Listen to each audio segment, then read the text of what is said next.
Hello, everyone. Welcome to today's live webcast, Quantitative Benefit Risk Assessment in Drug Development. This is Suzanne Conlon from Evidera, and I'll be your moderator for this event. Today's webcast is sponsored by Evidera. Before we get started, there are some important announcements. The webcast is designed to be interactive, and we encourage you to ask questions during the event. You can submit questions by typing them into the Q&A box, which can be found by clicking on the Q&A widget at the bottom of your presentation window. We'll try to answer as many questions as we can. You can enlarge the slide window by clicking the small square icon on the upper right-hand corner of the window or by hovering your mouse over the lower right-hand corner and dragging it to the desired size. The slides will advance automatically during the presentation. If you have any technical problems with viewing or hearing the presentation, please click on the question mark help widget, which is on the bottom of the presentation window, and a technician will assist you. And now I'd like to introduce our speakers. Presenting today from Evidera is Dr. Kevin Marsh, Senior Research Scientist and Executive Director of Outcomes Research, and Dr. Tommi Tervonen, Research Scientist in Outcomes Research. Dr. Marsh is an expert in the use of preference information and decision analysis to inform health decisions, including pipeline optimization, authorization, reimbursement, and prescription decisions. Kevin's research interests include preference elicitation, decision modeling, and MCDA. He actively contributes to the methodological development of these techniques. Kevin currently co-chairs the ISPOR task force on the use of MCDA in healthcare decision-making. He's applied these and other research techniques for a broad range of organizations, including both regulatory and industry clients. He completed his PhD at the University of Bath, specializing in economic valuation techniques. Dr. Tervonen joined Evidera in September of 2015 after leaving his position of assistant professor at the Erasmus School of Economics in Rotterdam. His research focuses on methodological advances in MCDA and their application to the health domain. Tommi holds a double degree PhD in computer and management sciences from the universities of Turku and Coimbra. And now let's begin. Kevin, would you like to get things started? Thank you very much, Suzanne. So our objectives today are threefold. First of all, to understand current decision-maker use of quantitative benefit risk assessment, understand how to conduct a quantitative benefit risk assessment, including highlighting some of the methodological choices we have to make and some of the good practice guidelines that are available to help us make those choices, and in doing that, focus on some of the uncertainties that are present in a benefit risk assessment and how we might go about minimizing and understanding their effects. Before we do that, let's just jump into a brief introduction to what it is we mean by benefit risk assessment. And taking a step back, what is benefit risk assessment? Before we think about what quantitative benefit risk assessment is, what is benefit risk assessment? Well, at a very high level, quite simply, we are looking at the balance or trade-off between the treatment benefits, the favorable outcomes generated by a treatment, and the treatment risks or the unfavorable outcomes generated by a treatment, and how stakeholders go about weighing up or trading off those favorable and unfavorable outcomes. That type of logic is pertinent throughout the drug development cycle. So early in development, decisions about which product to invest in or which evidence to gather may be influenced by that kind of benefit risk assessment. Trial designs can be informed by benefit risk assessment, and then obviously submissions to authorization agencies, and in fact some reimbursement agencies require benefit risk assessments. And then post-launch, benefit risk assessment has a number of uses, including monitoring the implications of safety signals, communicating values to decision makers, and supporting prescription decisions. There are various types of benefit risk assessment, and in today's presentation we're interested in quantitative benefit risk assessment. To distinguish that from other forms of benefit risk assessment, let's first of all start with what we might refer to as qualitative benefit risk assessment. And by this we mean simply frameworks that are used to kind of organize what we mean by benefits and risks and the evidence about those benefits and risks. So this might involve the quantification of the performance of a drug against a certain benefit or against a certain risk. So we've emphasized that because regardless, we are referring to these as qualitative benefit risk assessments. That doesn't mean there's no quantitative data. But what it does mean is there's no quantitative data on the weights for different benefits and risks. So the benefits and risks are presented alongside each other, but they're not combined or weighed or traded off in any way. And examples of that kind of framework include the FDA framework and the EMA effects table, which we'll show you in a couple of slides. Semi-quantitative benefit risk assessment does attempt to kind of characterize the benefit-risk balance, so looking at how the combination of benefits and risks, what that says about a product. But it does so by implicitly weighting events. So it might assume, for instance, that events have a similar clinical impact. It doesn't actually explicitly consider the relative importance or the trade-off between benefits and risk outcomes. And there you've got outcomes like net clinical benefit or NNT and NNH that adopt that type of approach. How we distinguish quantitative benefit risk assessment is that we do explicitly weight the benefits and the risks. We look at the relative importance or how stakeholders, for instance, patients, might go about trading off a benefit outcome against a certain risk outcome. And there we're looking at techniques like MCDA, multi-criteria decision analysis, and SMAR, stochastic multi-criteria acceptability analysis, of which we'll say a little more as we walk through the presentation. So when is quantitative benefit risk assessment useful or indeed necessary? There are certain circumstances when the effort to look at how stakeholders trade off benefits and risks won't add a huge amount of information to the decision-making process, and that's illustrated by the figure we see here on the slide, where we've got treatment C dominating all of the treatments. Not only does it generate a better overall survival, but it also has the lowest risk of experiencing adverse events. So it's a dominant strategy. It's a no-brainer that it's better than the other treatments, and we don't need to look at the trade-off between adverse events and overall survival. If, however, we see a scenario like the one we've got in this figure, we've got two treatments that are either performing better on overall survival or better on adverse events, having lower adverse events. And in that instance, we want to know how our stakeholders, for instance, patients, might go about trading off adverse events and overall survival. Would they be willing to put up with the increase in adverse events for the improvement in overall survival? And that's where quantitative benefit risk assessment can help decision makers understand that trade-off. So just turning to current regulatory opinion on quantitative benefit risk assessment, as we mentioned a moment ago, there are a number of qualitative frameworks that are employed by the FDA and the EMA.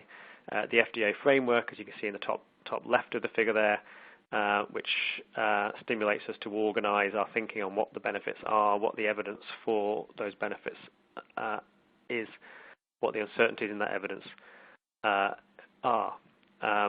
So that's very much about organizing and structuring benefits and risks, but not formally trading those off. The figure on the right is an example of the EMA effects table, which perhaps in a slightly more granular way, but nevertheless does exactly the same thing. It structures the data on benefits and risks, but presents them alongside each other. The agencies are, however, and have actually for a number of years, been looking at the potential for and piloting various different types of quantitative benefit risk assessment. So building on top of those qualitative frameworks, looking at alternative ways to bring in weights, trade-offs or preferences to help do a quantitative benefit risk assessment. Look at the EMA first. Back in 2009 to 11, the EMA undertook its benefit risk assessment methodology project, looking at the alternative tools for doing quantitative benefit risk assessment, and concluded that in certain circumstances where there was that non-dominant strategy or the benefit risk balance was unclear, that tools like MCDA would be a valuable addition, and the information would be supportive of the CHMP. More recently, I'm not sure you can see this actually, but more recently, staff members at the EMA have been piloting methodologies for eliciting patient preference to assess whether or not data can be collected efficiently and rigorously to inform benefit risk assessment. And that's why you can't see that. Apologies about that.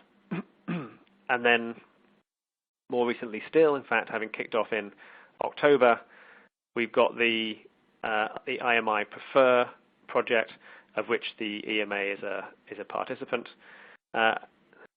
We've got some problems with the slides, but I can talk to that anyway. And the objective there is to look at which methodologies can be used to elicit preferences from patients, and how that data might be incorporated into decisions. Turning to the FDA, the CDRH has been particularly active in this space.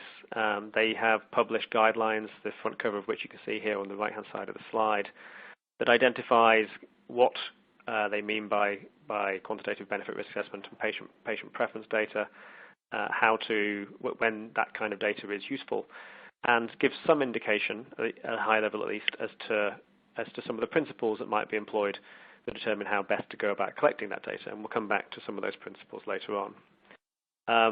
Also of note, in early 2015, the CDRH actually approved a weight loss device that had failed its primary endpoint, but they approved it at least partially on the basis of patient preference data, informing a quantitative benefit risk assessment, which said that it was a subgroup of patients who were willing to accept the risks of a treatment in exchange for its benefits. And on that basis, despite having failed its primary endpoint, the device was approved. So a lot of activity on the devices side at FDA. Less formal activity, I suppose, on the drug side, but in our everyday engagement with our clients and in the projects that we do, we are responding to quite a number of requests from CEDA for this type of data to inform submissions for drugs. And again, we seem to have a little issue with the slide. Excuse me a moment while I try and get that visible for you. And interestingly, in the last few months, in fact, it might actually still be in press, a number of two CEDA employees published a paper that, and I quote, said that in the near future, CEDA plans to issue a series of guidance to enable patient groups and others to collect and provide structured input on patient preferences in determining benefit-risk trade-offs, the burden of disease, and patient assessment of present treatments. So again, another indication in print of CEDA's intention, we think, to actually issue some more formal guidance in the space.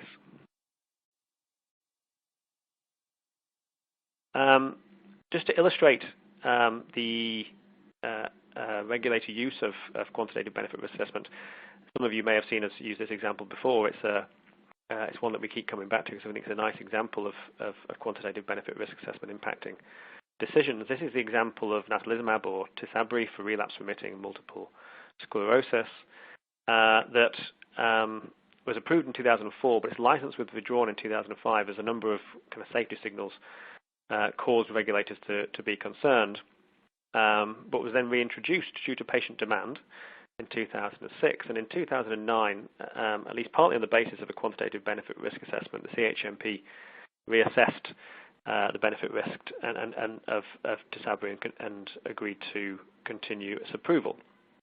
The challenge here, of course, is we've got a treatment that is effective. It was reducing disease progression and relapse rates, but there was a serious adverse event and safety concern. And regulators, you can see in terms of the regulatory history, there was some uncertainty about its benefit-risk balance. This figure shows the output from a benefit-risk assessment of Tysabri versus various comparators. I'll just focus on the bars on the left-hand side, which compare Tysabri versus placebo. And you can see here how once a benefit-risk assessment was undertaken, all the criteria were identified, performance against those were measured, and weights were applied to those criteria reflecting stakeholder preferences. In actual fact, Tysabri had a fairly strong positive benefit risk balance. That's indicated by the dark blue line. Anything above the axis is a positive benefit risk balance, and you can see that it was determined to be positive, and that was supporting the CHMP's decision in 2009. The actual safety concern is PML, which is one of the green bars, as you can see on the on the labels on the right-hand side. And you can also see, if you look below the line at the negative element of the benefit risk breakdown, that the green bar is actually contributing very little to the overall benefit risk balance. This indicates for each of the different outcomes what the relative performance of TYSABRI versus placebo was, weighted by the importance attached to it by stakeholders. And then, so once you combine perhaps the fact that PML might be important to stakeholders, but with its very, very low likelihood of happening, it doesn't really show up much in the overall benefit risk assessment. Just one quick note on reimbursement on the HTA agencies. As I mentioned earlier, that quantitative benefit risk assessment does have its place in HTA, and a really nice example of this is IQWiG. IQWiG's latest general methods guidelines includes the requirement for the elicitation of patient preferences and the assessment of overall benefit based upon those patient preferences to inform an economic evaluation. So a lot of what we're saying today also applies, in particular, in the context of IQWiG as well. That's a little bit of background on what we mean by quantitative benefit risk assessment and its use, and the rest of the session we will concentrate on good practice in implementing benefit risk assessment. Just as an overview of benefit risk assessment, excuse me while I just change my slides. There we go. Actually, before I get to the overview, we can't do justice to a topic like that in the time we've got today. We will pick a couple of what we think are the more pertinent elements of benefit risk assessment to talk to you today. But we would refer to you to an increasing literature on good practice guidelines in doing quantitative benefit risk assessment. A lot of the principles we're espousing today and illustrating today are contained in the ISPOR task force's good practice guidelines on the implementation of MCDA for healthcare. There were then a number of other benefit risk assessment specific papers that you can see here on this slide, and we'd encourage you to go and engage with those subsequent to this webinar. But just to focus on a number of elements of the benefit risk assessment today. First of all, a bit more of an overview of what we mean by the different steps in quantitative benefit risk assessment. So that qualitative BRA we referred to earlier would broadly comprise a couple of steps: structuring the problem, identifying the treatments, comparators, decision makers, and the benefits and risks of interest, and then measuring performance of those treatments against those benefits and risks. In the quantitative element of the quantitative benefit risk assessment then requires two further steps: eliciting stakeholder preferences for the different benefits and risks, and then combining preference and performance data into an overall benefit risk assessment and allowing us to evaluate and compare alternatives. There's a little bit more information on what that looks like. So you can imagine getting to this point having done your qualitative benefit risk assessments. We've identified our treatments, and we've identified the types of benefits and risks that are relevant for our benefit risk profile. And here we've just illustrated with a kind of stylized three criteria: benefit, risk, and convenience. And obviously, and you'll see this as we go through the presentation, we define those much more precisely in an actual benefit risk assessment.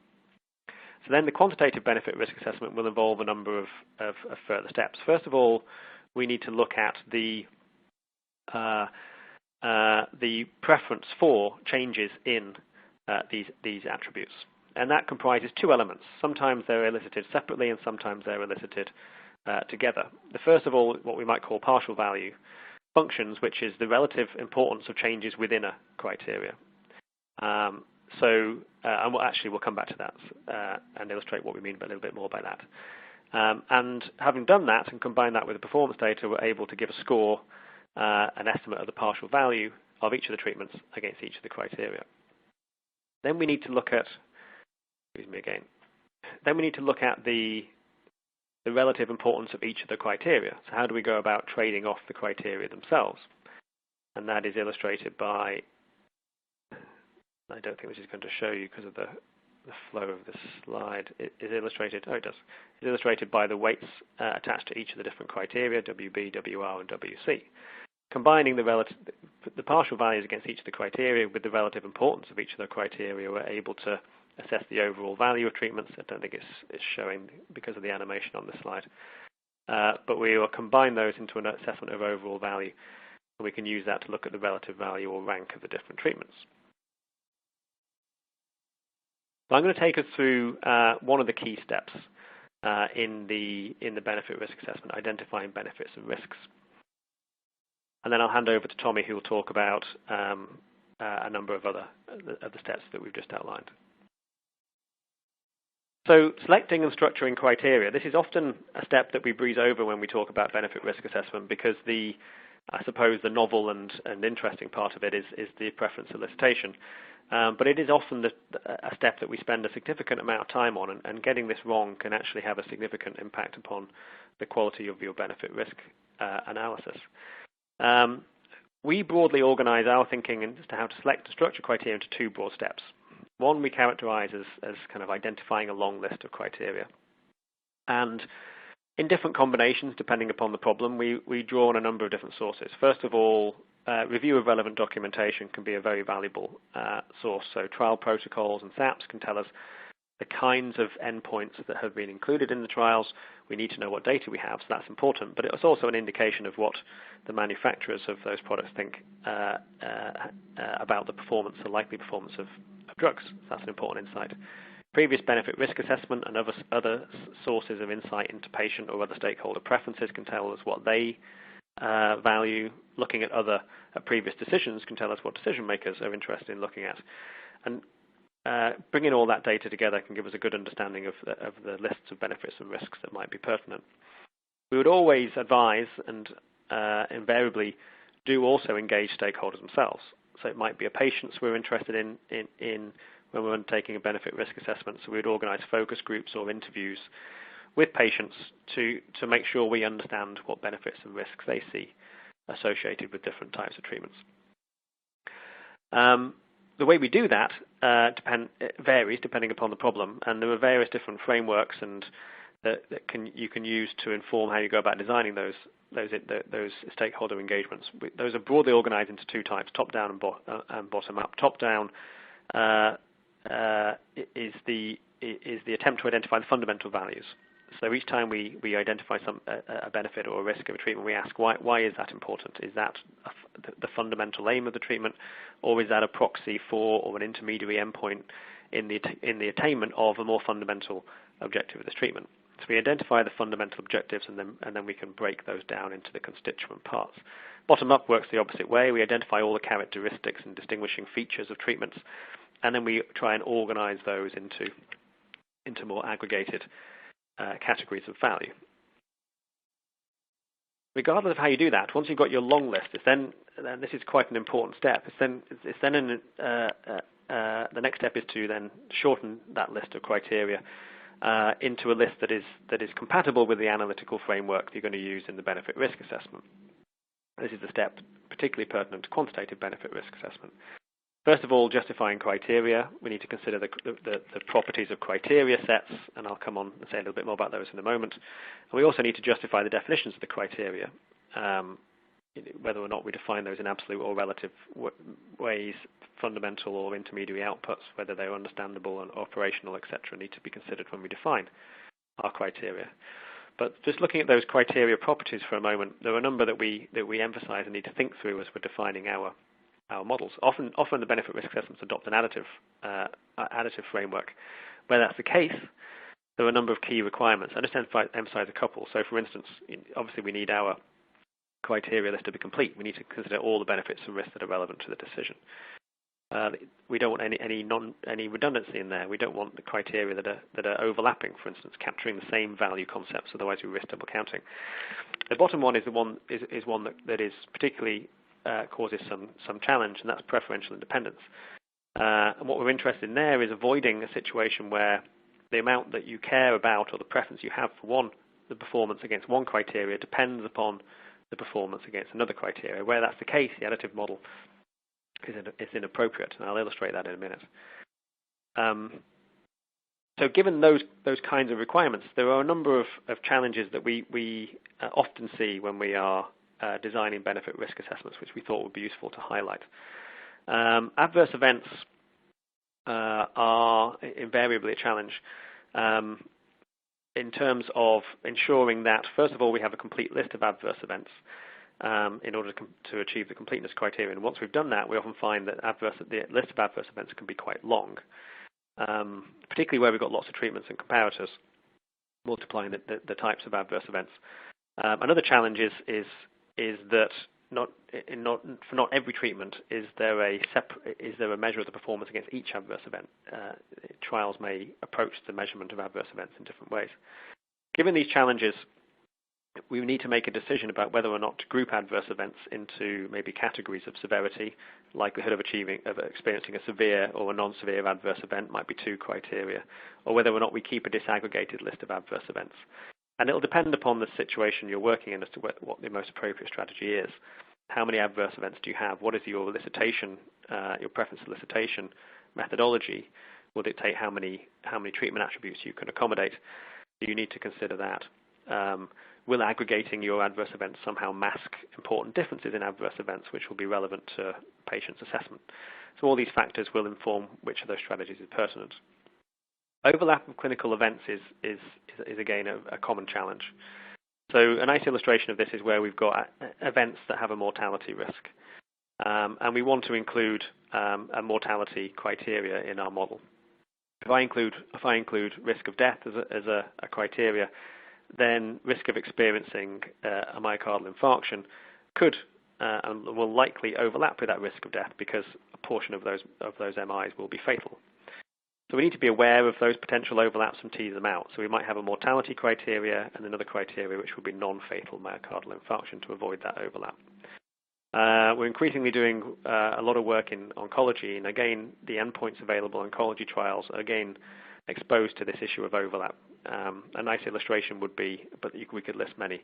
A nice illustration would be, overall survival versus complete remission. The value I attach as a patient to achieving complete remission is probably at least partly down to the fact that will, in my head, and probably in reality, be associated with a longer survival. So there's a value overlap which we need to be aware of and try and deal with. Finally, coming back to that issue of preferential dependence, where the value of one criteria is a function of the performance on another criteria. There's a couple of nice illustrations here of instances of that. Mode and frequency of administration is a nice example. The value I attach to different modes of administration is going to be a function of how frequent they are, and vice versa. The value I attach on changes in frequency of administration will depend upon the mode of administration. Invariably, how we deal with that, and this is one recommended way of dealing with preferential dependence, is to produce a combined criterion. One attribute that looks at both mode and frequency of administration, and you see that a lot in benefit risk assessments. Another example is survival and quality of life. The value you attach to length of survival will depend upon the quality of life during that period, and your value you attach to quality of life will depend upon how long you survive for. Again, preferential dependence, and we might go about interacting those terms in the way that we define our overall preference function. And I'll now hand over to Tommy, who will take us through a couple of the other steps associated with benefit risk assessment. Thank you, Kevin. So with the guidance that Kevin was giving and talking about the first steps, now you basically would have in the quantitative benefit risk assessment done the qualitative part. So you establish the treatments, so essentially your problem that you're assessing, your treatments, the key criteria that you will be measuring, and then you will have measured your treatments on these criteria. So on the key benefits, on the key risks, and possibly some convenience factors. Then you might have figured out that you do not have a dominant treatment, and you have to go to the quantitative part of the benefit risk assessment, which means that you have to get some preference data into the equation. The type of models that we are mostly using, as Kevin was mentioning, are the additive models. So these let you to measure the benefit risk score of a treatment X here in the equation, so the value or the benefit risk balance of X, by aggregating additively over the different criteria in the model. So you have the two types of preference information that go into the equation. First of all, we have the weights, which are WKs in here, that express the relative importance of, we call them scale swings. So what is a scale swing is the change in performance from the worst performing treatment to the best performing treatment on that individual criterion. So, for example, if you would just have two treatments in analysis, so for example, an active comparator and a placebo, you might have the placebo having, in the trials, you see adverse event risk of a certain adverse event of let's say, 2% yearly risk, and with the active comparator, you might have 20% risk in there. So then your scale swing would be from the worst possible level, which is the 20% yearly risk, up down to the best possible level, which is the 2% risk. And then these weights would express how that would be traded off against some efficacy gains, as we will be soon showing in our following slides. In addition to that, we have the partial value functions that define the utility of different scale levels. So what this utility here means is how much value would you obtain for moving from one scale level to another. So for example, moving from 20% risk in the adverse event to the 18% risk, would that be the same as going from 4% to 2% risk in the scale? Also, I think in benefit risk assessment context, the partial value functions become more important when you have categorical variables. For example, you might have convenience factors, such as having like more frequency of administration. You might have an oral administration, and then the question would be, would you obtain the same amount of value if you could change from a 3 times a daily to a twice daily tablet, or you go from twice daily into one daily. And such preference data can then be captured with these partial value functions into the equation. But let's talk first about the weighting part, which we mostly are concerned in establishing these benefit-risk trade-offs. So the objective here is to capture preferences between criteria, and as I mentioned, the weights represent the scaling factors which bring individual criterion value scores or the partial values to a common value scale. I have here a stylized example with 3 criteria. You have here C1, C2, and C3 that have certain scale ranges, so this scale swing expressed in here. So let's say that this criterion 1, for the treatments we have in the analysis, we will know that their performance varies between 10 and 20 on a given scale. This would be, for example, the risk of certain adverse event. For C2, they would vary between 5 and 10, and C3 between 0 and 1. Now, there are various ways of obtaining the weights, to eliciting the weights, and I will explain a few of those in the coming slides.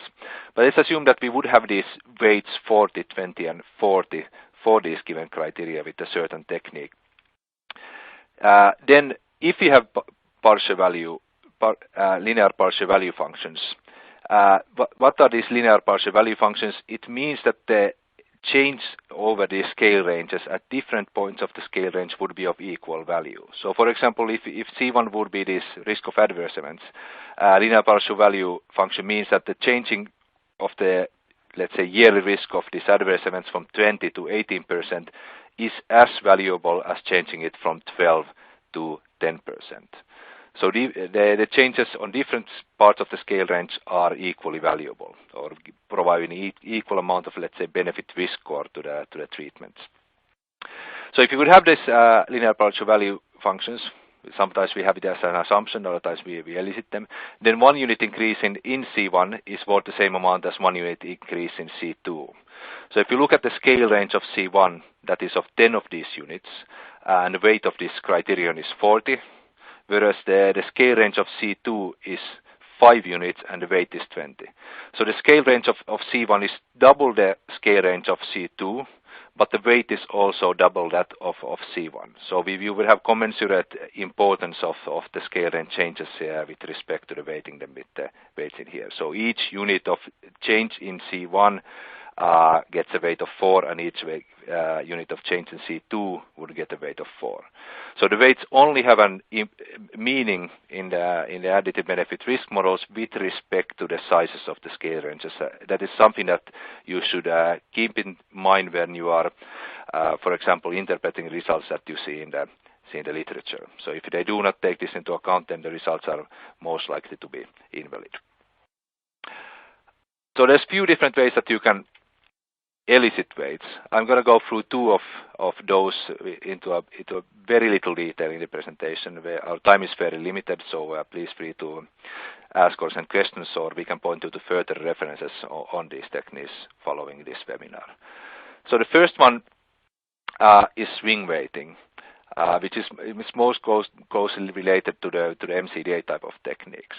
So in swing weighting, the idea is that you consider that all of your criteria in the benefit risk model would be at their worst levels. So I have here a stylized example at the bottom of the slide. Two criteria, just one for the efficacy and one for the adverse event risk of a single adverse event. So we have the scale ranges going on a clinical benefit from 5 to 20% and adverse event risk from 10 to 2%. We would then think about the treatment that will be at the worst levels. So there will be 5% probability of obtaining the clinical benefit and 10% adverse event risk. Then in the swing weighting, you would think about which of these, in general there will be more than two, but in this started example two, which of these you would first like to increase to the best level. So if you would assume that that would be the clinical benefit, that would be then assigned to be the more important scale swing or the first important swing, and it will be allocated 100 points of importance. Then we would ask for the stakeholder, the decision maker, to consider the second most important criterion to improve, and it is two criteria example. It would of course be the adverse event risk. Then we would assume, taking the 100 points importance for the first swing, we would ask them how much points of importance would you give for the decrease of the adverse event risk from 10 to 2% compared to the increase in the probability of achieving clinical benefit from 5 to 20%. So this would be then the value X. So if you would assume that they would give, for example, X equals 20, then that would mean that the decrease in adverse event risk is 1/5 of an importance on the increase in the probability of obtaining clinical benefit. So you could ask this in terms of the points, for example, 20 compared to 100, or ask them to provide an importance ratio for these two scale swings. So that's one way of obtaining the preference data. Another one that is used also in the context outside benefit risk management quite a bit is the discrete choice experiment. So discrete choice experiment, the idea is that we provide a discrete set of treatment options for the participants to choose from. So you have such choice sets. Here we have a stylized example of having two treatments, option A and option B. Three criteria: the clinical benefit, the adverse events, and the convenience. And their performance is expressed in this matrix. So you see that the option A is less efficacious. It has a lower probability of achieving clinical benefit, only 5% in, let's say this might be a yearly response rate, but it also is more safe, so it has a 2% adverse event risk, whereas the option B has 10% adverse event risk, and option A is also more convenient, so it has no impact on the patient's daily life compared to option B that has significant impact on daily life. So in this choice experiment, the subject would be presented with such choices, and they would choose one out of these two with possibility of having an opt-out option that they would not like to have either of these treatments.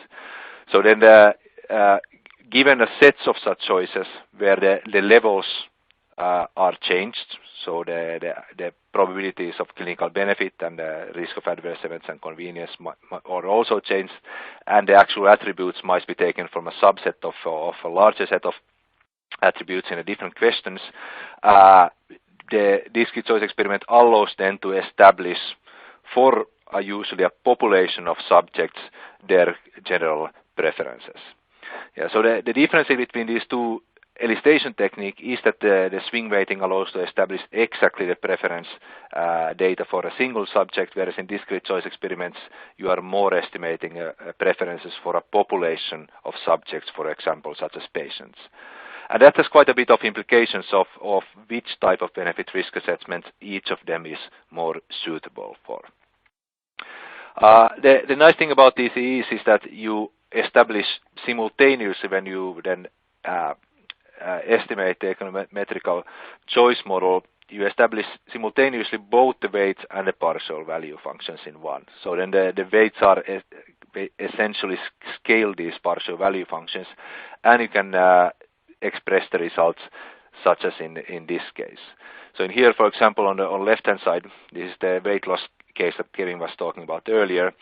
You see that the change of weight loss probability, or I think this was actual weight loss in terms of the body weight, going from 30 to 20% gives value going from of around 2 point something, and then going from 20% to 0%, that would be the other half of the value. So getting a 20% weight loss would be half of the utility in here, and then the second half would be obtained approximately going from 20% to 30%. So we see that the patients in this discrete choice experiment were giving quite a high value on obtaining that extra 10% of weight loss in there. In swing weighting, the shapes of these partial value functions, so for example you see here the weight loss duration is not really linear with respect to time. That would be obtained with the second type of exercise that is quite similar to the core swing weighting one. Usually we use bisection method in there. Okay. Now these are quite different types of instruments for eliciting preferences. So the discrete choice experiment is often administered in a web-based survey where you have each participant answering something around 8 and maybe 20 of such discrete choice questions. It takes quite some time, but can be done, let's say, within a half an hour. Swing weighting, on the other hand, is more appropriate for more involved, facilitated preference elicitation, and therefore it might take, let's say, half a day to obtain preference in a precise manner. These questions are quite difficult to answer. So the most appropriate elicitation method is case dependent, and there's few aspects that should be taken into account when choosing the method. What is the minimum sample size? For example, swing weighting is quite small. You can get reasonable results already with 10-20 participants. Discrete choice experiments you need usually in a scale of hundreds of subjects in there.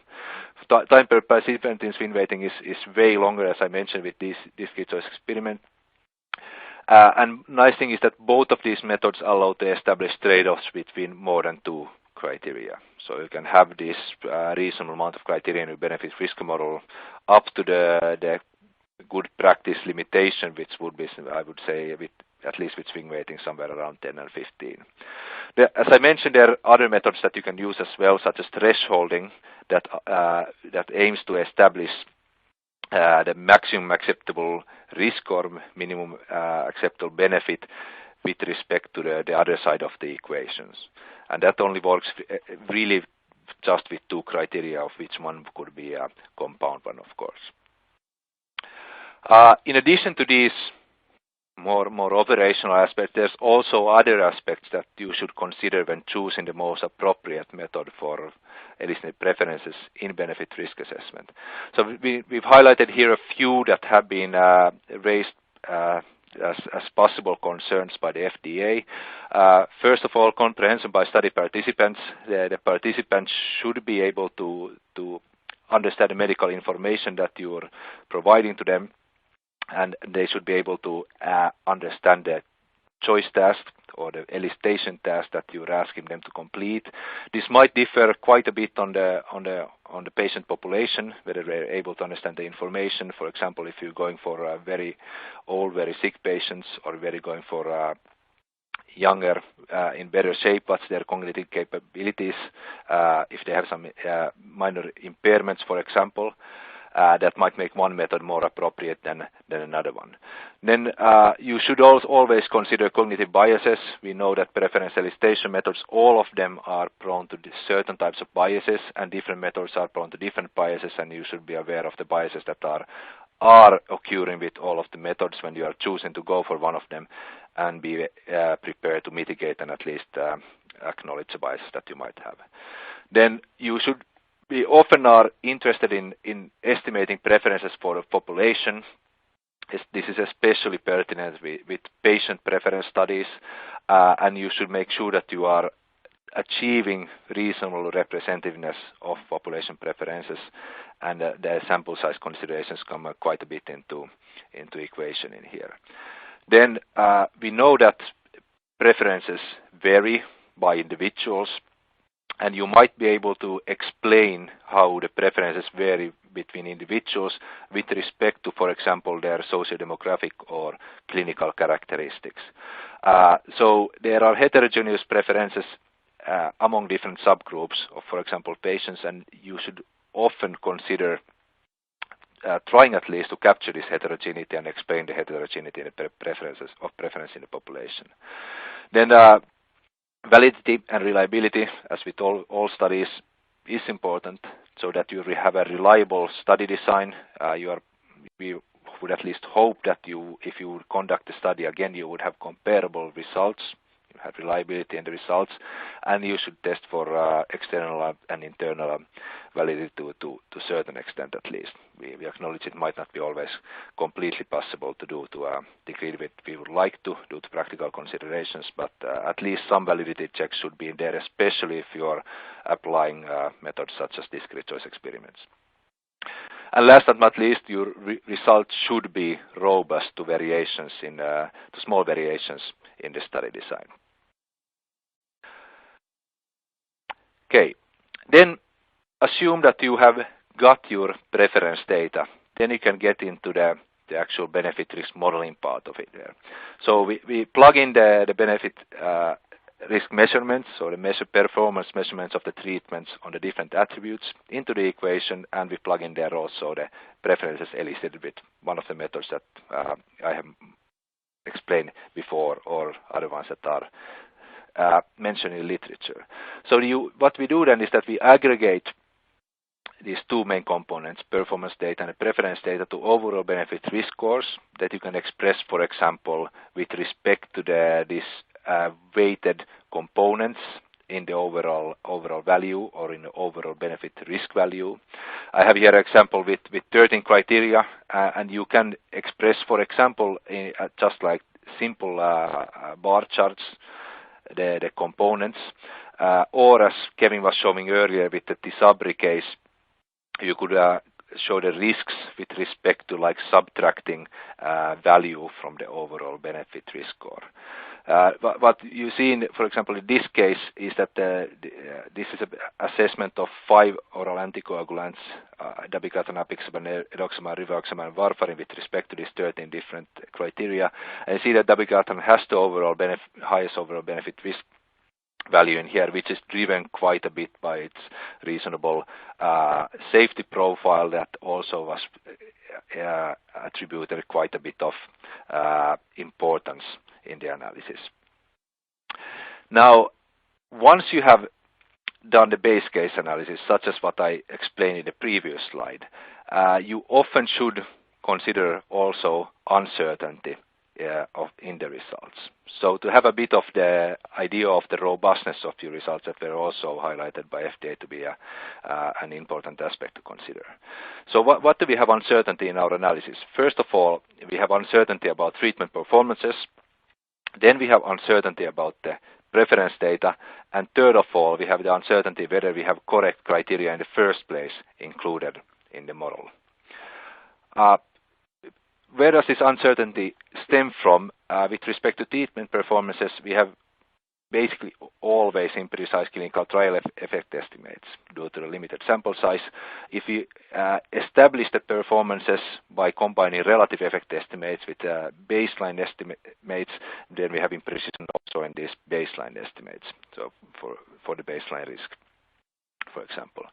On the preference side, we often have lack of preference data, or we might have incomplete preference data. For example, we might only elicit ranking of criteria scale swings, or we might analyze the uncertainty with respect to this incomplete preference data, as we know that the preferences change from a day to another, and all of the elicitation techniques are subject to certain uncertainties and biases.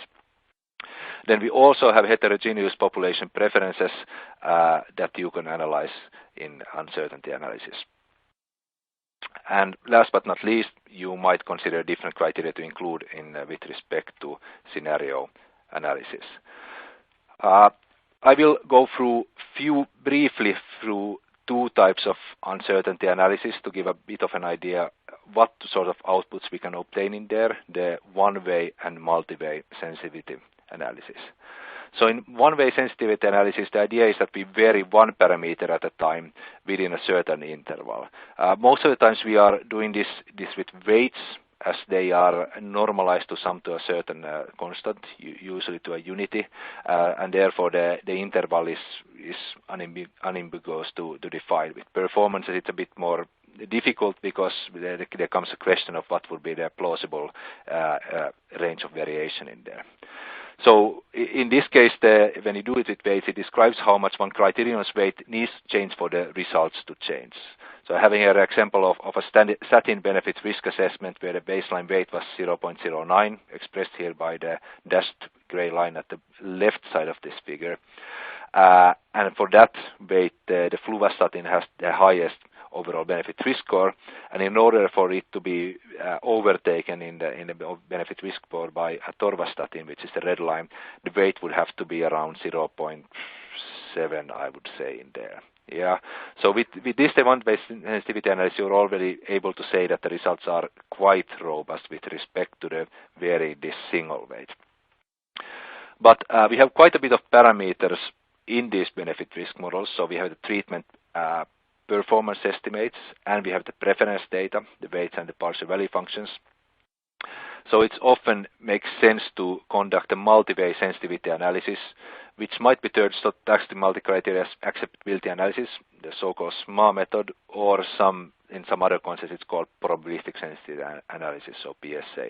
So the idea is that you vary multiple or all parameters simultaneously with a given distribution. So for clinical effect estimates, we often do some Bayesian type of modeling of the uncertainty in there. It's easy to then define the appropriate distributions.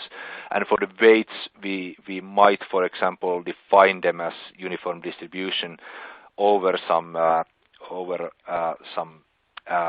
bounded area. For example, saying that weight 1 should be larger than weight 2, should be larger than weight 3, so we would have ordinal information. Or we could also take, for example, the information matrix from DC estimation and define the weights then to be multivariate normal distributed. Whichever is the distribution that you put in there, you will then obtain from the SMA or PSA or multi-way sensitivity analysis the main result being that the estimated shares of feasible parameter values that result in a treatment obtaining a certain rank. Again, the terminology might differ a bit whether they call rank probabilities or rank acceptabilities, but they will tell how certain is your base case results with respect to uncertainty in your model. So for example, with respect to the results I was showing earlier, that the dabigatran was in this assessment the best treatment with the highest overall benefit risk score, when we then later on took into account the uncertainties in the clinical data and only ranking of the criteria, so not the exact weights, we could say that in this small analysis, and so with the all these feasible parameter values, dabigatran was best with 72% of them. Right. So to conclude, as Kevin was talking about earlier on in this webinar, key decision makers are acknowledging the value of quantitative BRA and are increasingly requesting benefit risk assessment for sponsors. Such analyses are especially useful when the product's benefit risk balance is not clear cut, but developing quantitative benefit risk analysis is not very straightforward. There is luckily quite a bit of good practice guidance available to help on the implementation, and we'd like to know that any way that you go about on conducting such analysis, they should follow general MCDA principles. I'd like to, last but not least, I'd like to mention that if some of you is going to be at the ISPOR conference in Boston and would like to chat more about this, please feel free to try to find Kevin there, send him maybe an email before and set up a meeting. With this, I'd like to open the floor for questions. Great. Thank you very much, Tommy. Before we get to the question and answer session, I just want to remind our audience that if you have any questions for our presenters, you can type them into the Q&A box, which can be found by clicking on the Q&A widget, which is at the bottom of the presentation window. We do have a number of questions that have come in. And the first one we have, I believe, is for you, Tommy. It says, is it possible to build a benefit-risk assessment around an existing preference study? Yeah.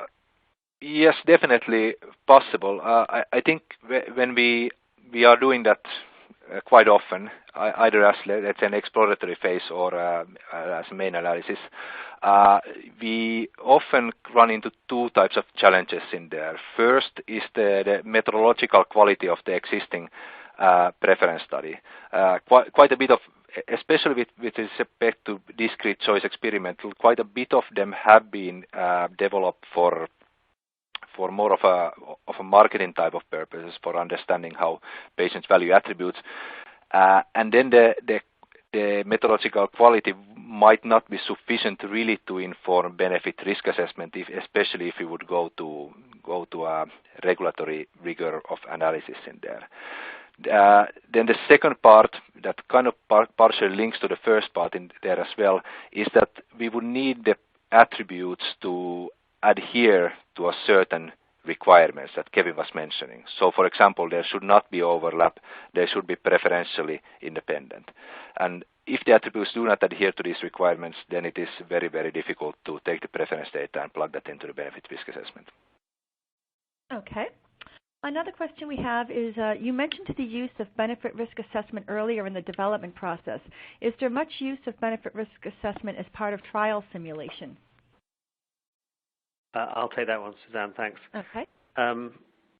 Yes, it is something that we're starting to see people trying to do. I suppose it's probably worthwhile saying that most of the work that we see at the moment is nevertheless still motivated, kind of being undertaken later in phase 3 and motivated by submissions. But as we see more and more work being done using benefit risk assessment, the idea that doing this earlier, incorporating it into, for instance, trial simulation in order to inform trial design, can only help ultimately generate a trial that produces results that can inform a benefit risk assessment that's positive when it comes to submission. So we do see increasing amounts of interest in how to incorporate benefit risk assessment earlier.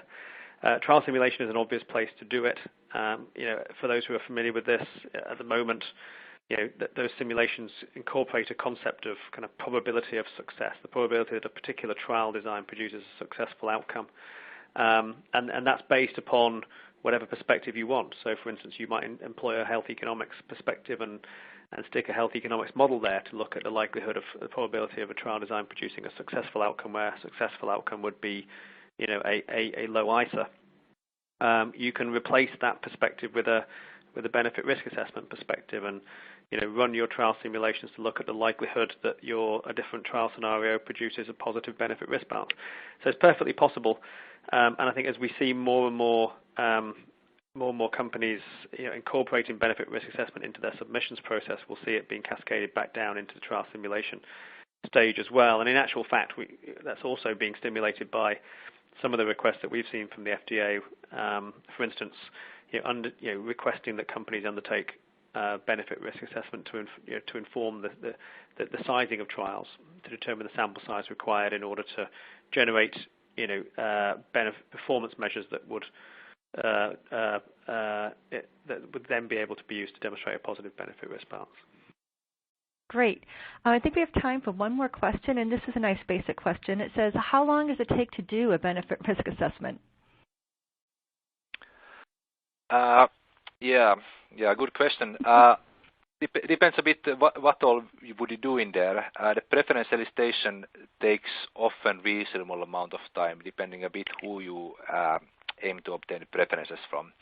So if you want to obtain preference from patients, I would say you have to, in most cases, count in at least some maybe 6 months there, because you have to get the protocol written up for the study, get it through ethics approval, and then filling the actual actual study as well. Often it is a survey. One component that often takes more time that we would anticipate or that people anticipate is the structuring part. So the first step in the benefit risk process, which is part of also of qualitative benefit risk assessment. So identifying these attributes and making sure that your model adheres to the requirements of an additivity, for example. So that might take even months to complete. Okay, great. It looks like we are just about out of the time as we come up to the top of the hour. I would like to thank our audience for your attention and your interesting questions, and our presenters for their informative presentation. We have a number of questions that came in, and any we did not have a chance to answer, we can answer offline. Thank you again for attending today's webcast, and we hope you'll join us again for a future presentation. Bye.